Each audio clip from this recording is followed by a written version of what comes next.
Dios solamente que hagamos justicia, que mostremos misericordia y que nos humillemos delante de Dios, que vivamos con humildad.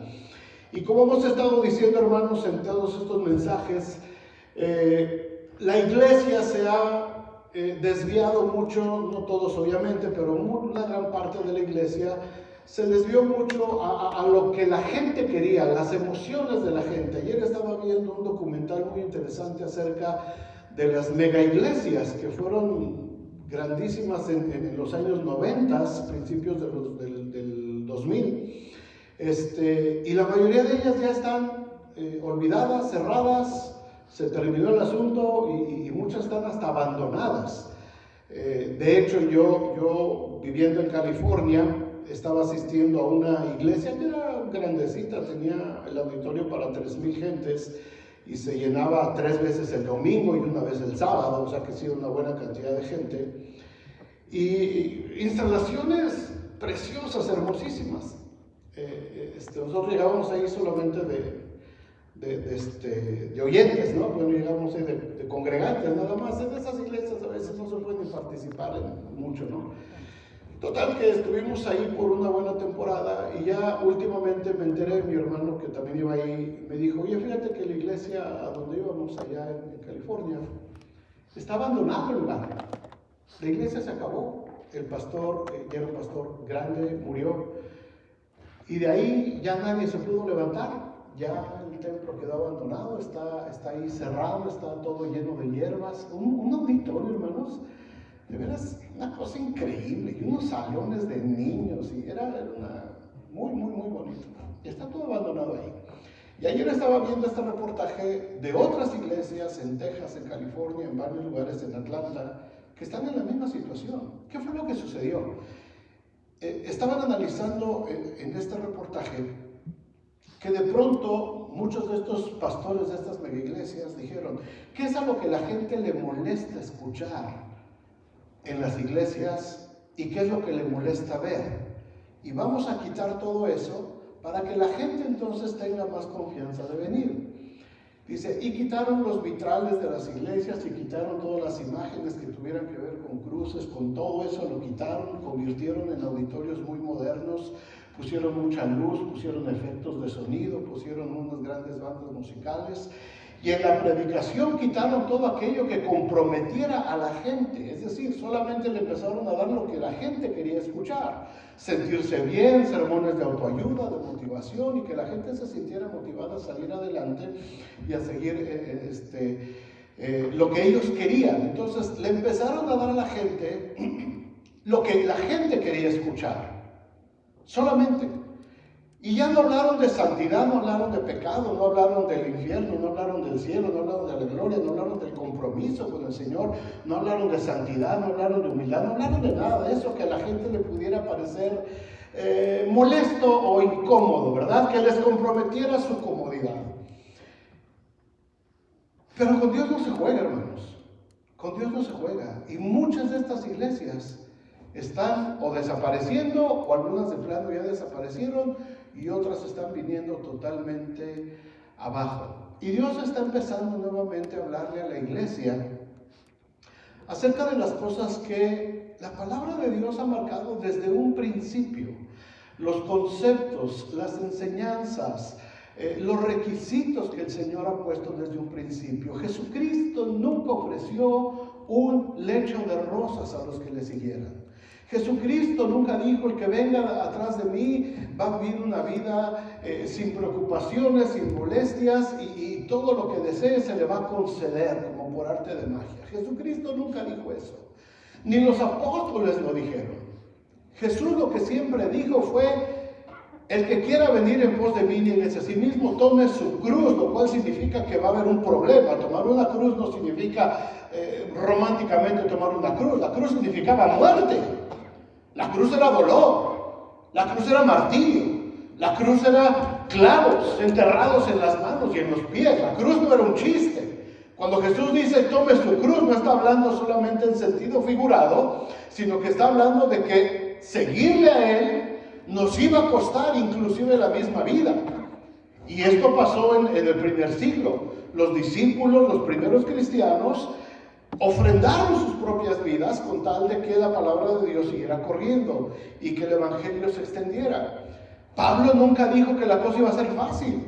Pablo nunca habló de comodidades. Pablo nunca habló de sueños, de visiones, de procesos, de tu entorno, de tu resiliencia, de tu empoderamiento. Pablo nunca habló de eso. Pablo dijo: no os sorprendáis del fuego de prueba que os ha sobrevenido como si alguna cosa extraña sucediera. Pablo estaba hablando de tribulaciones. Pablo estaba hablando de persecuciones. Pablo estaba diciendo que inclusive él decía: yo quiero ir a Roma, pero el Espíritu Santo, fíjense, el mismo Espíritu Santo, dice Pablo, me advierte que lo único que me espera en Roma son prisiones y cárceles. Y Pablo dice: pero de ninguna cosa hago caso. Ni siquiera le quería hacer caso a lo que el Espíritu Santo le estaba advirtiendo. Sabiendo que iba a haber cárcel, sabiendo que iba a haber prisiones, aún así Pablo se entregó de lleno a la obra, al ministerio, y efectivamente en Roma, después de unos años, fue donde fue decapitado y murió ahí. Pedro nunca prometió tampoco que la cosa iba a ser bonita. Santiago nunca habló de que la cosa iba a estar a todo dar. El mensaje a las 7 iglesias de Apocalipsis no dice que el Señor estaba cumpliendo todos los deseos de ellos. Al contrario, les está diciendo lo que tienen que hacer para que puedan ser dignos del reino de los cielos. Así es que, hermanos, por eso es importante volver a retomar lo que el Señor pide de nosotros. Hablamos de que el Señor pide obediencia, hablamos de que el Señor pide también dependencia total de Él.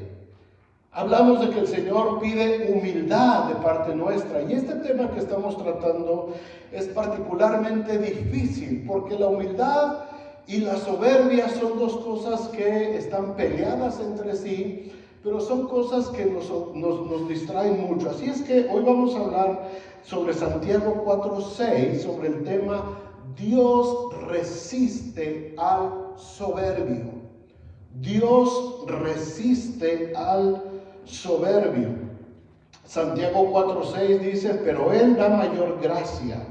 Por esto dice: Dios resiste a los soberbios y da gracia a los humildes. Este, hermanos, es un versículo y para mí, y ahorita van a ver por qué, para mí es uno de los versículos más fuertes y más desafiantes que nos presenta la Biblia. Santiago no se medía para hablar. Santiago no se medía para escribir y para decir lo que el Señor le estaba mandando. Santiago no usa anestesia para nada. Así es que cuando hablamos sobre Santiago, hermanos, hagan de cuenta que va a ser doloroso como cuando nos ponen una inyección de vitamina B12, de esa roja aceitosa que arde hasta la conciencia, o cuando tienes uña enterrada y te la están arrancando y te la están quitando. Así duele Santiago, pero es por nuestro propio bien. Amén. Dios resiste a los soberbios. Hablar de esto, hermanos, no quiere decir que Dios ignora al soberbio. Resistir al soberbio no es que Dios simplemente lo ignora y le da gracia a los humildes. No dice que Dios lo corrige solamente. Dice algo muy fuerte: Dios lo resiste. Es decir, Dios mismo se opone al soberbio. El que está en soberbia se encuentra peleando contra Dios directamente.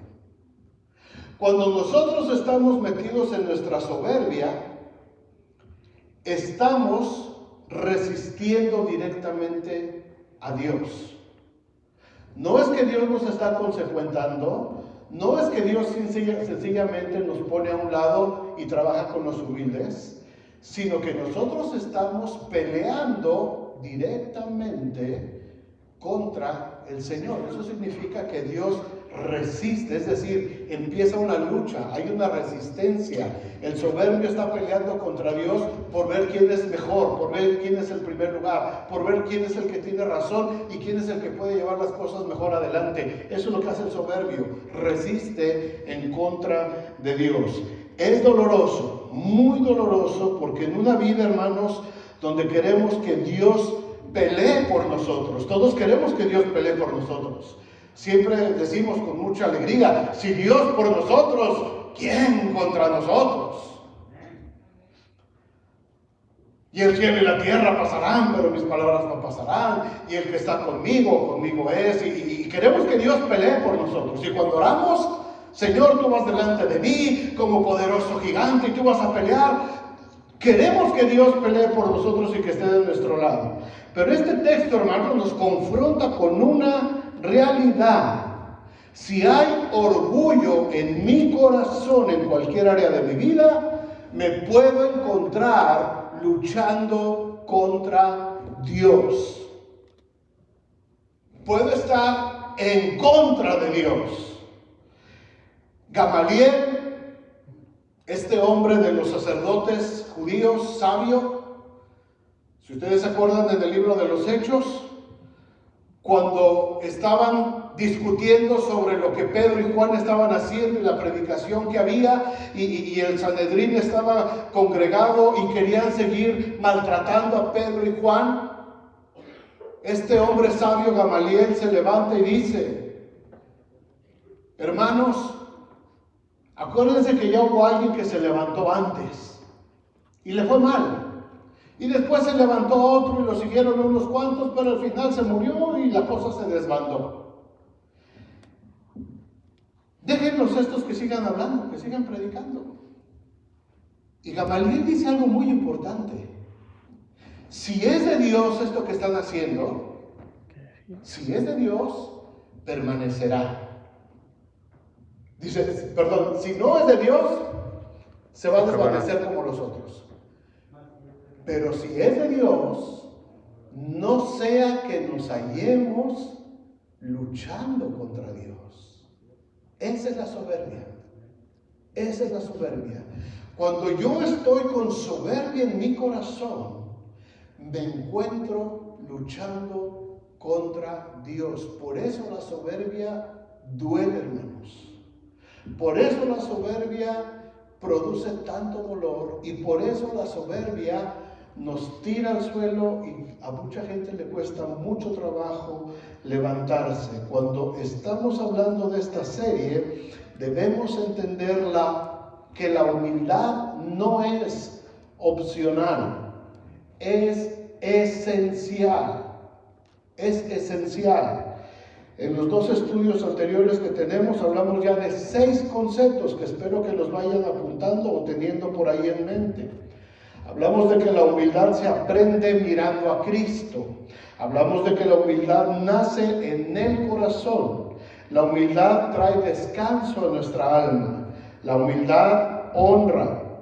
Dios honra al humilde. La humildad evita quedarnos atrapados en nosotros mismos y la exaltación de Dios al humilde viene en el tiempo de Dios. Así es que bajo este mismo tema, hermanos, vamos a hablar acerca de esto. Dios resiste al soberbio y déjenme darles otras 3 lecciones o 3 conceptos que vemos acerca de este tema. Número 1, la soberbia nos aleja de Dios. La soberbia nos aleja de Dios.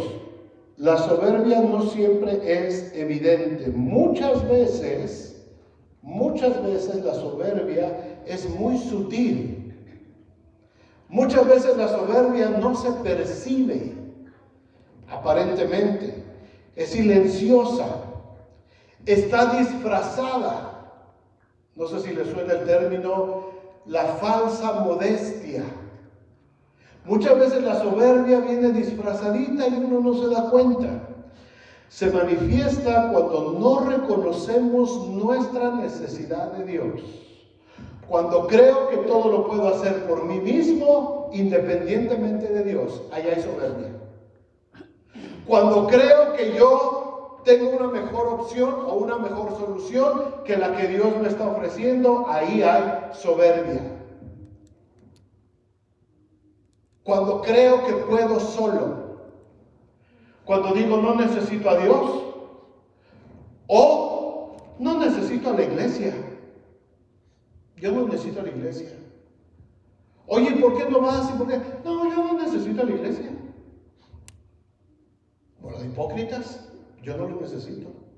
Yo nomás me entiendo con Dios.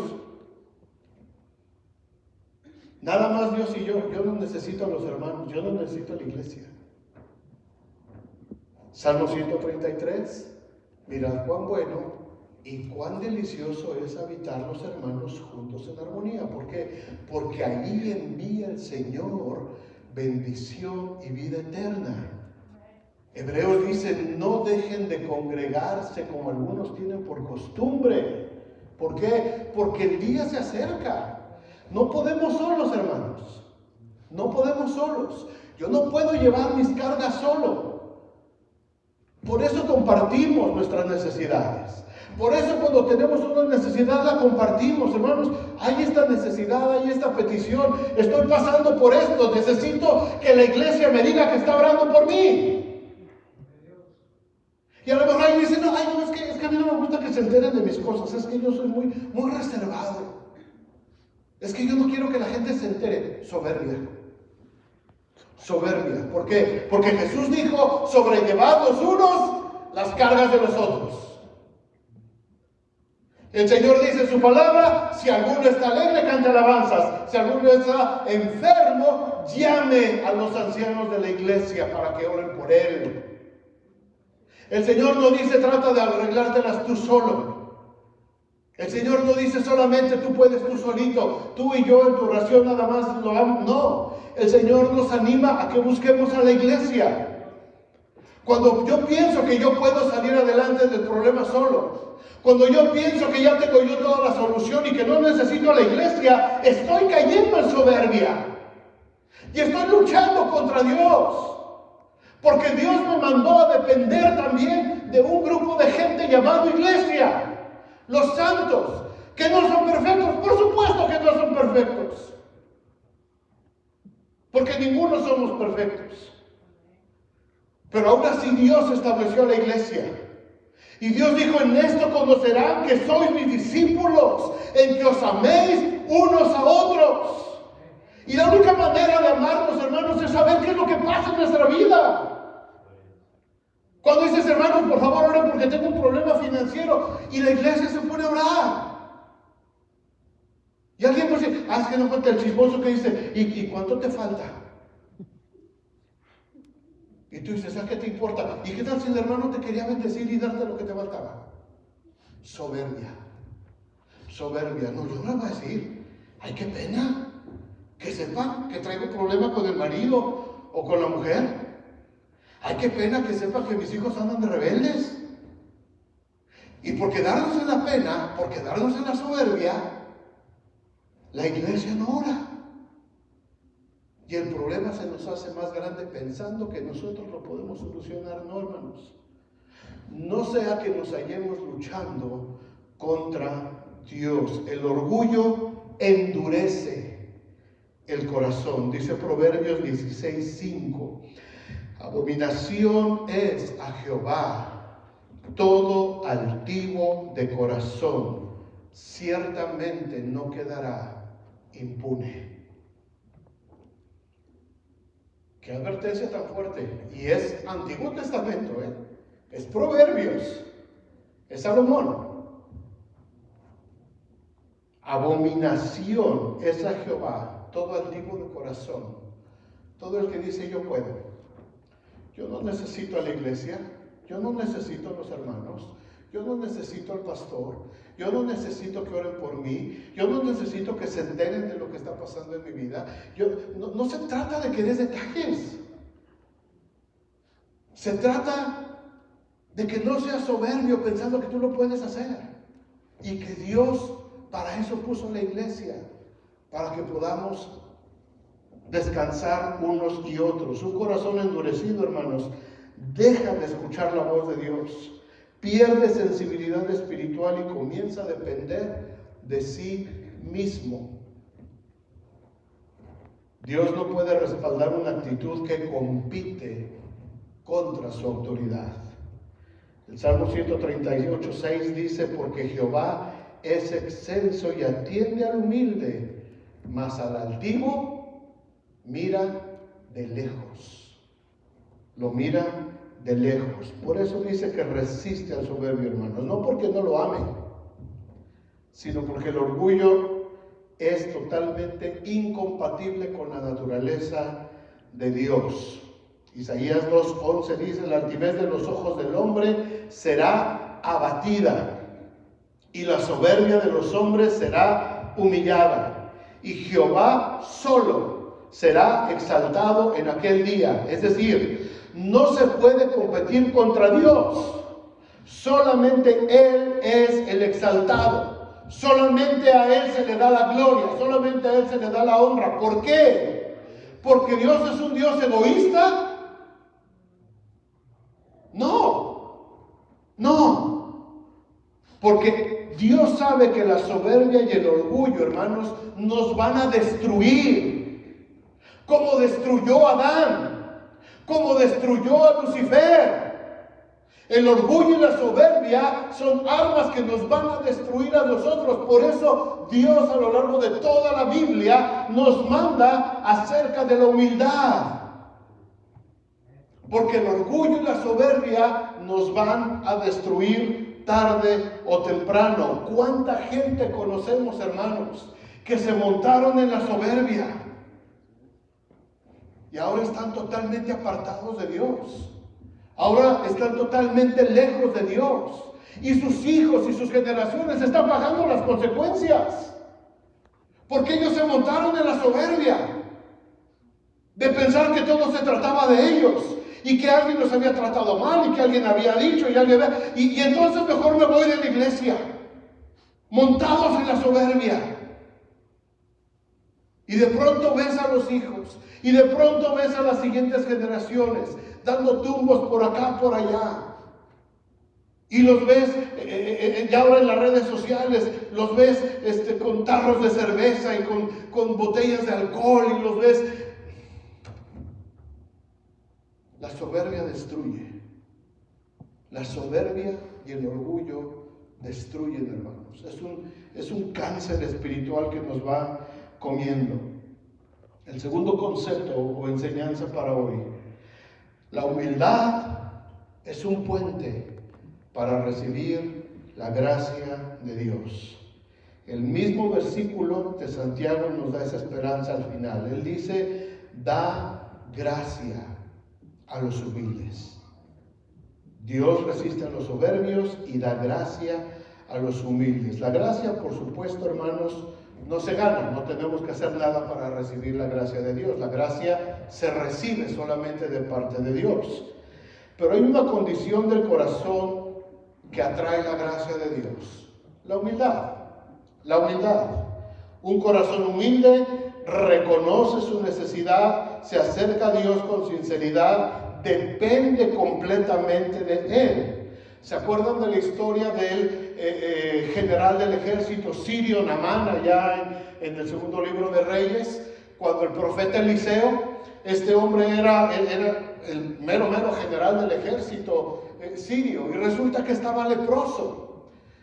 Y escuchó que había un varón de Dios, que hacía grandes prodigios y milagros en el nombre de Dios. Y dijo: pues vamos a ver si este hombre puede hacer algo y me puede sanar de la lepra que tengo. Y dice segundo de Reyes 5:9, y vino Naamán con sus caballos y con su carro, el orgullo, la soberbia, y se paró a las puertas de la casa de Eliseo. Entonces Eliseo ni se molestó en pararse. Eliseo: ahí está Naamán, el mero general, ahí está, afuera. Y Eliseo siguió comiendo su menudito bien a gusto. Y a uno de sus estudiantes, de sus muchachos, le dijo: velo a ver y dile que vaya y que se sumerja 7 veces en el río Jordán. Eliseo ni se levantó.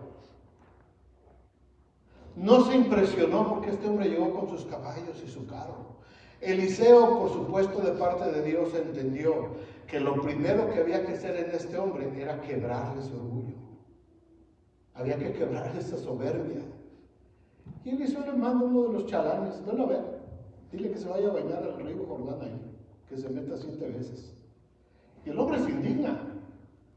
El hombre se indigna. Estaba en su orgullo. Versículo 11 dice: y Naamán se fue enojado,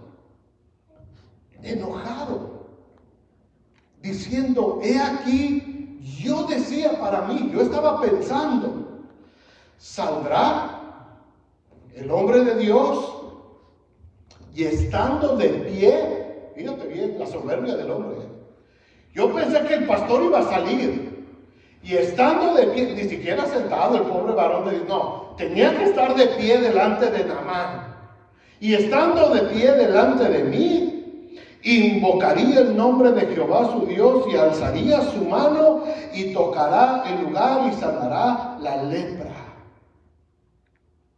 O sea, este hombre quería el favor de Dios a su propia manera, montado en su orgullo. Y se fue enojado. ¿Por qué? Porque el pastor ni siquiera se dignó a abrir la puerta. Ni siquiera se dignó a salir. Sino que mandó a uno de sus líderes. Y el hombre se enojó. ¿Cómo es posible? Yo sabía, cuando oyera que soy yo, Naamán, el general, este hombre iba a salir. Iba a levantar la mano, iba a clamar al Dios del cielo, iba a caer fuego del cielo, me iba a sanar completamente. No los ríos que tenemos nosotros allá en Damasco están más bonitos que el mugroso Jordán.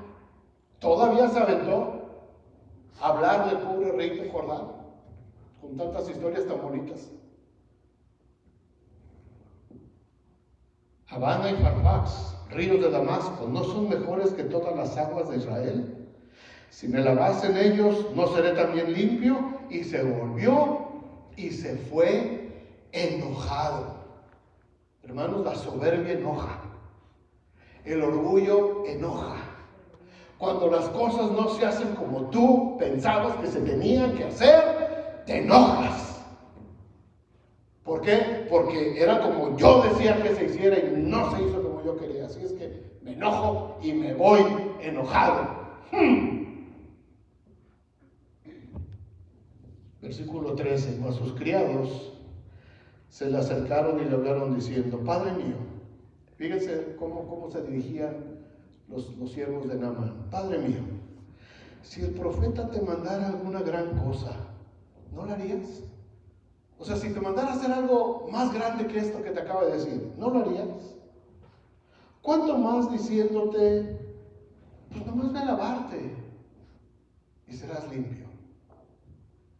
Él entonces descendió y se zambulló 7 veces en el Jordán, conforme a la palabra del varón de Dios, y su carne se volvió como la carne de un niño y quedó limpio.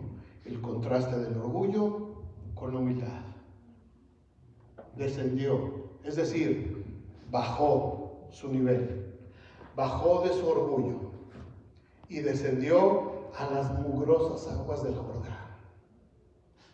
Rompió su orgullo, quebró su soberbia y se empezó a zambullir. Y en cuanto empezó a zambullirse, Dios da gracia a los humildes.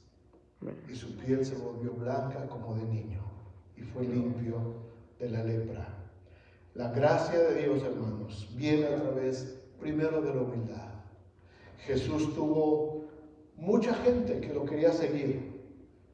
Y mucha gente decidió no seguir a Jesús porque tenían su orgullo, tenían su soberbia. El joven rico, ve y vende todo lo que tienes. Y dijo, no, mi orgullo de rico me impide hacer eso, Señor. Así es que con permiso, esto no es para mí. Y se fue,